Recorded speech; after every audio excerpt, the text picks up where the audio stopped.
you are amazingly, stunningly gorgeous. Thank you. You're like hurting my eyes. Oh, you're stop so it. gorgeous. You're so silly. No, I Thank mean, you. you're People Magazine's most beautiful person in the universe, and it's so true. Thank you. Thank you. But, I mean, do you see it? Like, when you look in the mirror and you're like, I am really fortunate in this regard, or do you see flaws? I think I'm like any other person in the world. You know, there's moments where I feel like, woo, I'm good right now. And then moments where I'm like, oh my God, I hate myself. You know what I mean? You just can't get it together. Don't look right. Can't find the right thing to wear. The hair's not going the right way. Everything's wrong. And, but yeah, I have my moments where I'm like, okay, I'm all right. I'm feeling good for sure. But you work at it too, right? Sure. Diet, workout. Tell me about what you do to work out. I do take care of myself, so I do work out, and I feel like that's, part of being in show business is a show. So you have to keep yourself together.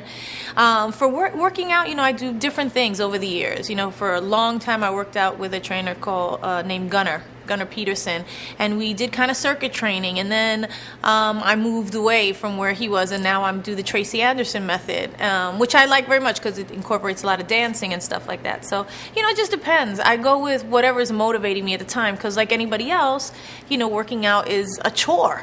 It's a chore. You have to do it. It's like when you were little and you had to wash the dishes. It's the worst. Can you still do the Bronx accent that you had before you moved to LA? I don't think I can. I think my New York slips in and out sometimes, but I've traveled so much over the years that I think I picked up like a mishmash of New York, Miami, LA, hearing European people speak, English people speak, Spanish from Spain. I mean, there's so much. But if you had to play a girl from the Bronx, yes, I could do it. Well, of course. And what would it sound like? I don't know. The way it used to be. I mean, listen, I saw a clip of myself when they brought me over to be a fly girl. And I didn't even recognize my own voice. I was like, who is that? This is the craziest thing I've ever... Did I used to speak like that? I don't even remember talking like that. But it was so me, and I'm not ashamed of it in any way, shape, or form. Right. But I don't... You know what I mean? I don't feel like my voice has changed since then, but it has. Are you driven by the fear of being alone? I used to, I was always very terrified of being alone since I was very young. I hated it. I didn't have to be. I had two sisters. We lived in a, small apartment in the Bronx at first, and then when we even moved into a bigger house in the Bronx, we still had one room, and we slept all in the same bed. You know what I mean? For a very long time, probably too long, and so I was never used to being alone. I had a big family. I had cousins and my aunts and my grandma, and they'd all always be around.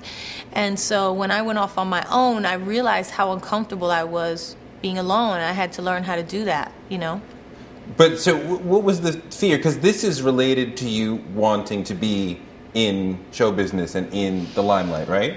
I don't know that it does. I mean, some people would make that very simple connection because it is an easy one to make. Oh, she doesn't like being alone, so she likes being surrounded by a lot of people. And that's an easy way to be surrounded by a lot of people. But I never felt like that was my drive. I just didn't like...